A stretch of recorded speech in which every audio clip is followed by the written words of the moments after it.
সন্দেশ তো আপনারা অনেক রকমভাবেই তৈরি করে থাকেন। এরকম বেসনের সন্দেশ একবার তৈরি করে দেখুন, খেতে যতটা সুস্বাদু বানাতেও কিন্তু খুব সহজ। মাত্র 2টি উপকরণ দিয়ে এরকম দারুণ স্বাদের পারফেক্ট বেসনের সন্দেশ তৈরি করে নিতে পারেন নিজের বাড়িতে বসেই। আমি এই বেসনের সন্দেশ তৈরি করার জন্য নিয়েছি এখানে 3 চামচ পরিমাণ ঘি।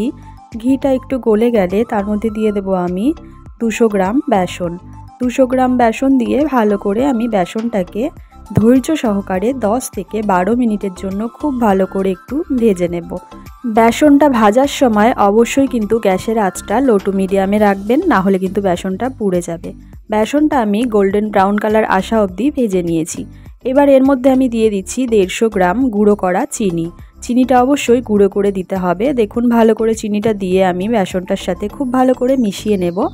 এবার আমি অল্প অল্প করে জল অ্যাড করব। একেবারেই অল্প অল্প করে আমি জল অ্যাড করছি। 2 চামচ করে জল দিয়ে আমি ভালো করে নেড়ে নেড়ে মিশিয়ে নেব। এরকমভাবে অল্প অল্প করে জলটা অ্যাড করবেন। একেবারে অ্যাড করলে কিন্তু একেবারে একটা দলা পেকে যাবে। তো দেখুন এরকমভাবে যখন এরকম একটা সফট ডো তৈরি হয়ে যাবে তখন কিন্তু আমি আর জলটা দেব না।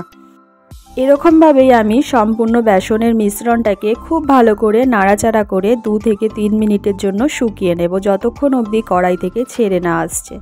দেখুন এরকমভাবে খুব ভালো করে আমি নাড়াচাড়া করে নিয়েছি। এইবার আমি একটা ঘি মাখানো থালায় বেসনটাকে ট্রান্সফার করে দেব।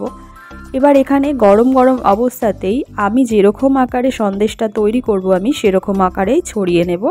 আমি এখানে বেসনটা খুব ভালো করে কিন্তু ছড়িয়ে নিয়েছি সন্দেশটা তৈরি করার জন্য। এবার ওপর থেকে আমি দিয়ে দিচ্ছি কিছু কিশমিশ কুচি এবং কিছু চালমগজের কুচি।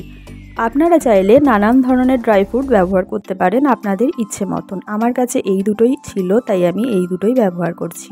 এবার আমি সন্দেশটা সেট হওয়ার জন্য ফ্রিজে রেখে দেব 3 ঘন্টার জন্য। আসছি 3 ঘন্টা পরে। 3 ঘন্টা পরে চলে এসেছি। সন্দেশটা দেখুন একেবারেই কিন্তু পারফেক্টলি তৈরি হয়ে গেছে। আমি ওপর থেকে ছড়িয়ে দিচ্ছি চিনির গুঁড়ো। আপনারা চাইলে নাও দিতে পারেন, এটা সম্পূর্ণ অপশনাল। এরকমভাবে আমি চিনির গুঁড়ো ছড়িয়ে দিয়ে এবার পিস পিস করে আমার ইচ্ছে মতন কেটে নেব। আপনারা যেমন খুশি তেমন করে ইচ্ছে মতন কেটে নিতে পারেন।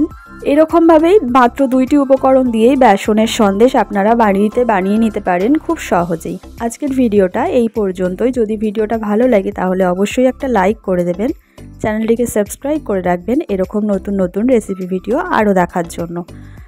দেখা হচ্ছে নতুন কোনো ভিডিওর সঙ্গে। ততক্ষণ ভালো থাকবেন, সুস্থ থাকবেন আর অবশ্যই এই রেসিপিটা একবার বাড়িতে ট্রাই করবেন।